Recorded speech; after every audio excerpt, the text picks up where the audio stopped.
Ladies and gentlemen, I'm delighted to join you here today for this important discussion.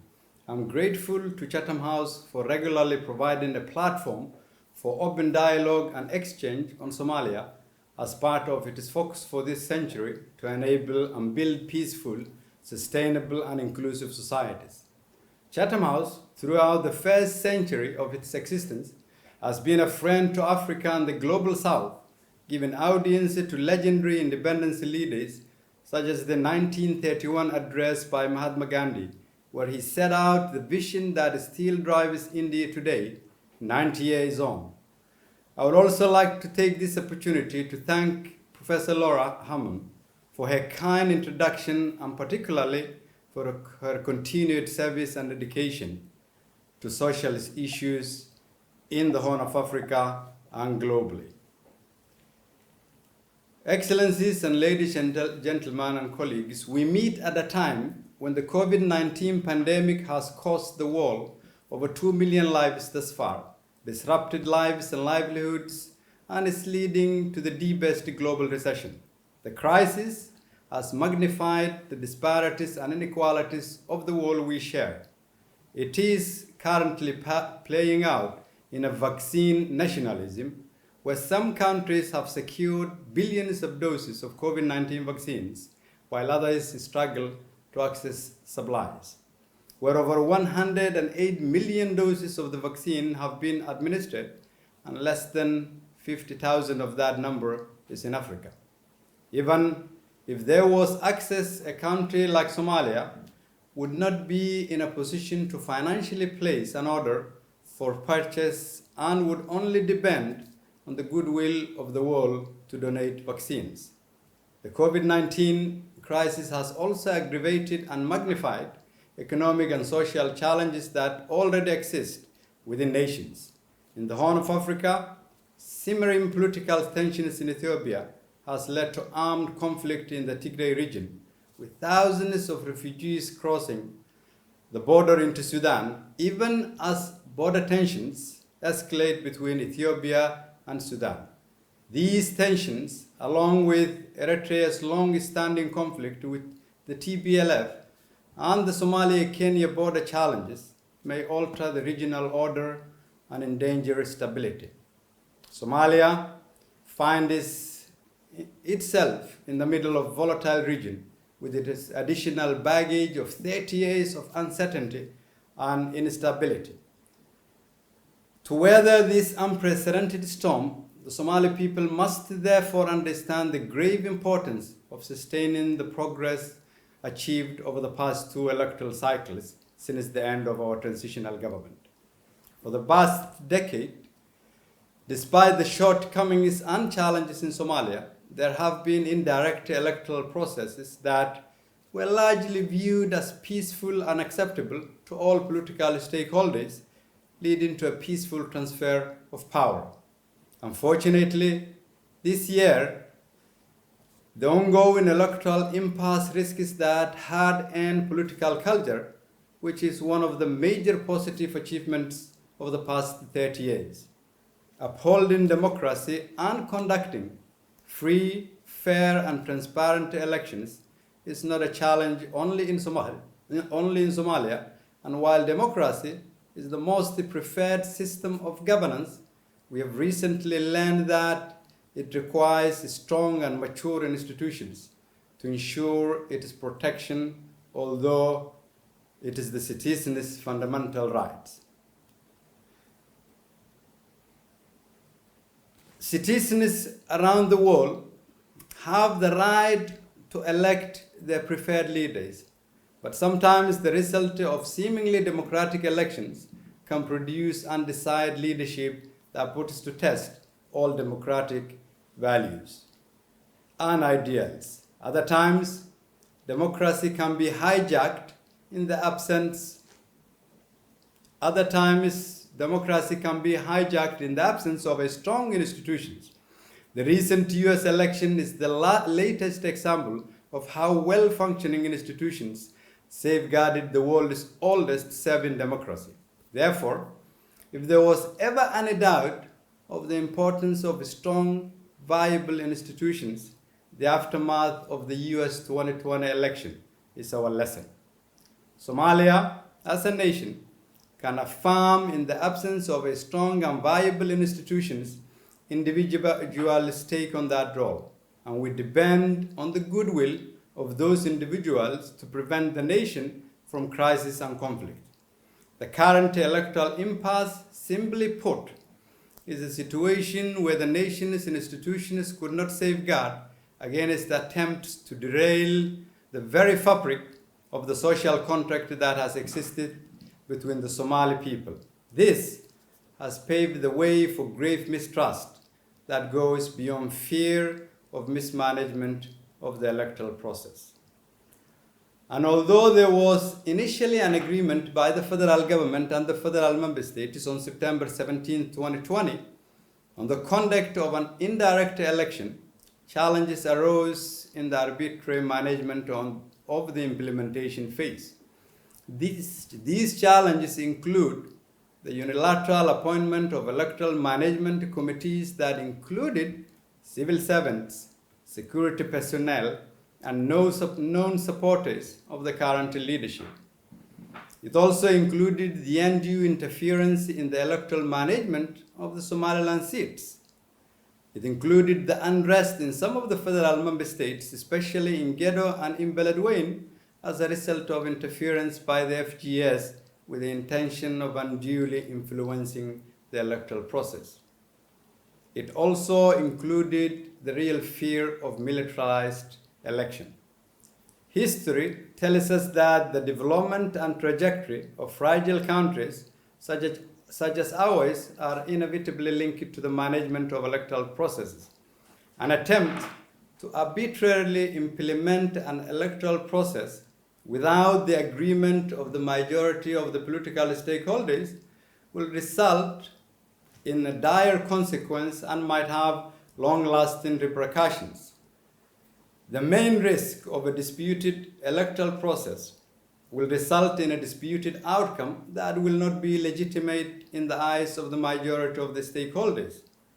That would constitute a great setback in a fragile democracy like Somalia. Such an election would also aggravate our already fragile security situation and further embolden Al-Shabaab and other armed groups. The improved political stability over the past 10 years has also resulted in an energized business community, and this will undoubtedly reverse this positive trend, impacting the livelihoods and aspirations of our population. Somalia's revival has also been attributable in part to the generosity of our international partners whose public funds are collected from populations who freely and fairly elect their leaders. In the event of an undemocratic and arbitrary electoral process, it is unlikely that this support will continue at current levels.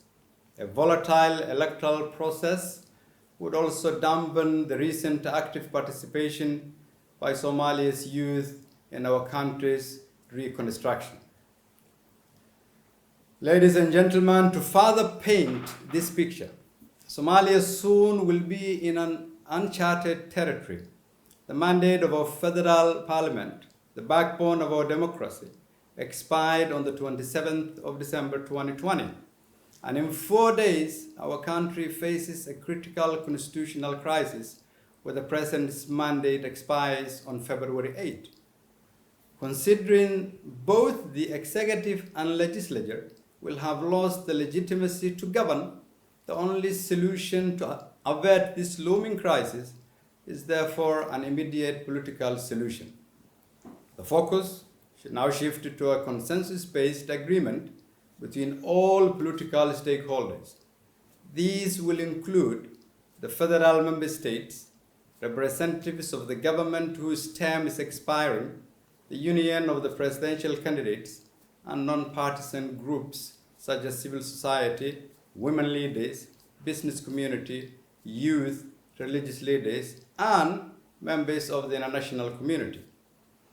To salvage the legitimacy and integrity of the electoral process, all political stakeholders have to be part of the political solution, and agree on the management of the 17th September Agreement, as well as address the constitutional crisis brought on by the expiry of the mandates of the governing institutions.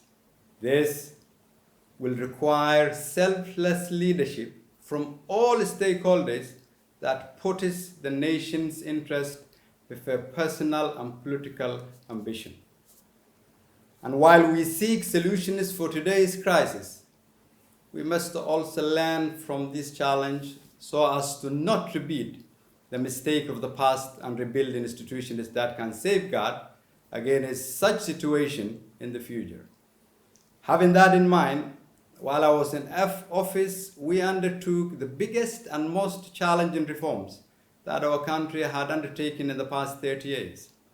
The economic reforms that my team and I initiated led to Somalia's attaining decision point for debt relief, an unthinkable accomplishment at that time.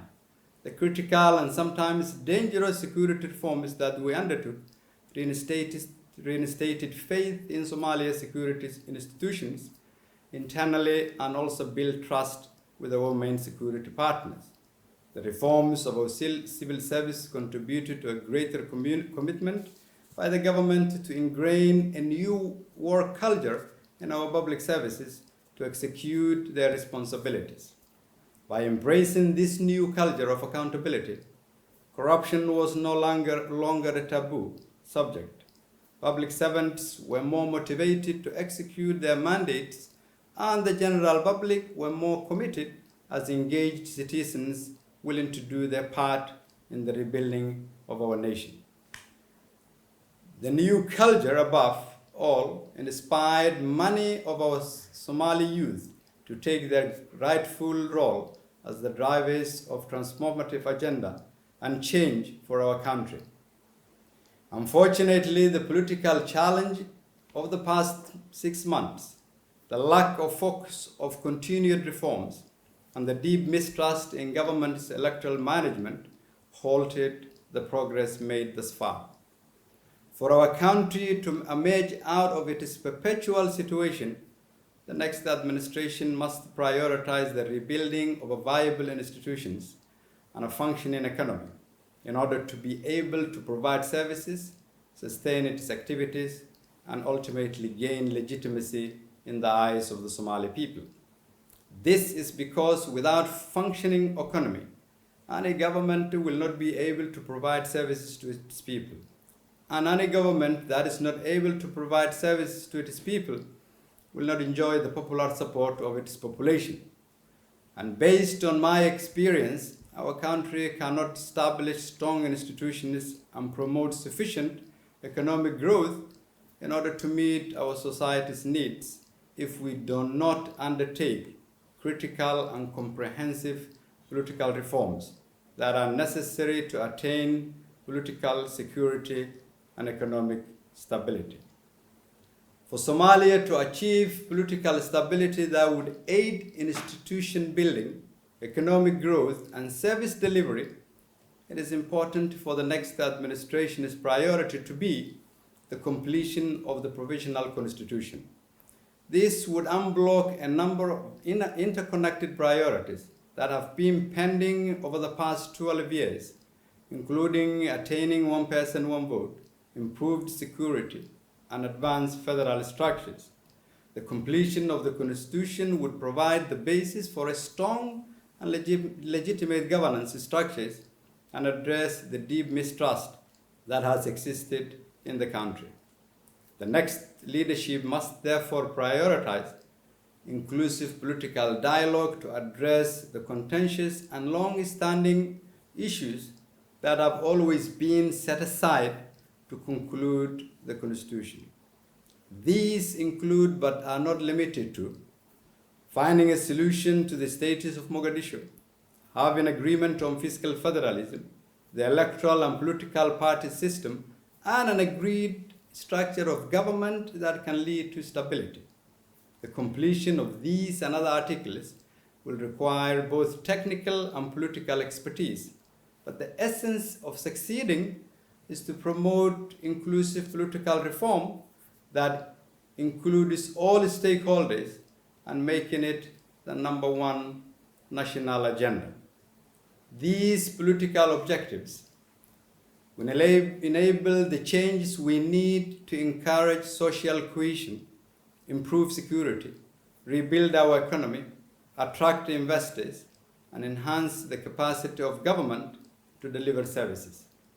This will lay the foundation of the state that the next administration needs to be put in place for the next 4 years, paving the way for a prosperous Somalia that can make its contribution to the region and global community. This will therefore require leadership that has the capacity to bring people together, capitalize on its youthful population, empower our women, and build the institutions that can protect the well-being of all Somalis. It will require leadership that understands how to deal with contemporary challenges, take a major role in bridging the divide between Somalia and the region, and can understand that in a globalized world, Somalia cannot chart its path in isolation. It will require leadership that can promote and agree on the agenda of the new Somalia with all political stakeholders and our partners. I am hopeful that if we come together, we Somalis can achieve this. I thank you.